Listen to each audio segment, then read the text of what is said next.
Assalamualaikum warahmatullahi wabarakatuh. Pemirsa Suara Langitan, hari ini kami akan menyuguhkan materi yang mengiringi aktivitas kita sehari-hari.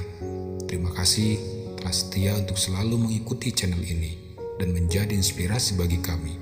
Semoga kita senantiasa diberikan kesehatan dan keselamatan, serta diberikan perlindungan oleh Allah Subhanahu wa Ta'ala. Pemirsa Suara Langitan, ada sesuatu hal yang memperbolehkan seseorang dalam kondisi tertentu, yaitu berbuat ghibah atau menggunjing.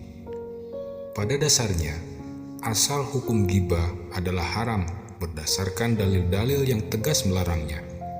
Namun demikian, Imam Nawawi dan ulama-ulama lain menuturkan kondisi-kondisi yang memperbolehkan seseorang menggunjing karena bertujuan yang dilegalkan syara yang tidak mungkin dapat dilakukan perbaikan kecuali tanpa melakukan ghibah. Di antara kondisi tersebut ialah yang pertama adalah karena teraniaya.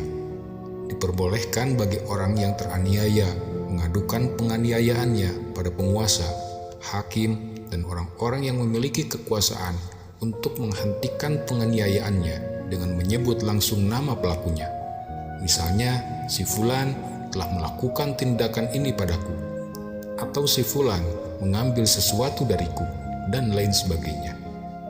Kemudian yang kedua, yaitu merubah kemungkaran dan kemaksiatan pada kebenaran, dengan menyebut nama pembuat kemungkaran serta kemaksiatan pada seseorang yang diharapkan mampu merubahnya, dengan berkata, si Fulan telah melakukan tindakan ini, maka cegahlah, dengan tujuan menghilangkan kemungkaran. Bila tidak, maka menggunjingnya hukumnya haram.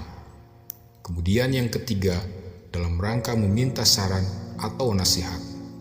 Misalkan seseorang yang mengatakan, ayahku atau saudaraku atau si Fulan menganiaya diriku. Apa tindakan tersebut berhak ia lakukan? Bagaimana caraku keluar dari masalah ini? Bagaimana aku dapat memperoleh hak-hakku? Dan lain sebagainya. Yang demikian diperbolehkan karena ada kepentingan menggunjingnya, namun sebaiknya untuk berhati-hati. Sebaiknya dalam rangka meminta saran ini tidak dikatakan pelakunya secara langsung, semisal dengan pernyataan, bagaimana pendapat Anda tentang seorang lelaki yang melakukan semacam ini? Bagaimana pendapat Anda tentang seseorang suami atau istri yang melakukan semacam ini? Dan semacamnya. Karena tujuan meminta saran dengan perkataan semacam ini pun bisa ia dapatkan. Meskipun penyebutan pelaku secara langsung juga diperbolehkan, berdasarkan hadis dari Hindun radhiyallahu anhu saat ia meminta saran dari Nabi Shallallahu alaihi wasallam dengan berkata, "Wahai Rasulullah, sesungguhnya Abu Sufyan lelaki pelit," dan seterusnya, dan Nabi pun tidak melarangnya. Yang keempat, memberi peringatan pada kaum muslimin. Menurut Imam Nawawi, dalam permasalahan ini terdapat 5 gambaran. Pertama, menerangkan atau menyebutkan cacatnya nama seseorang dalam sebuah riwayat hadis atau saksi. Kebolehan ghibah dalam hal ini disepakati ulama dalam rangka kemurnian syariat. Yang kedua, membicarakan seseorang dalam rangka musyawarah, semacam hendak mengikat tali perkawinan. Yang ketiga, saat melihat seseorang yang hendak membeli sesuatu barang, ciri yang tidak ia ketahui, untuk memberi petunjuk padanya, bukan dalam rangka menghina atau merusak citra. Selanjutnya, saat melihat seseorang yang hendak belajar agama dan ragu atas 2 pilihan, agar tidak tersesat pada orang fasik dan ahli bid'ah, maka boleh bagimu memberi nasihat padanya. Kemudian, gambaran yang terakhir adalah mengadukan seorang pimpinan pada atasannya atas ketidakprofesionalannya atau kefasikannya, agar diketahui dan segera diganti supaya tidak tertipu dan dilanggengkan kepemimpinannya.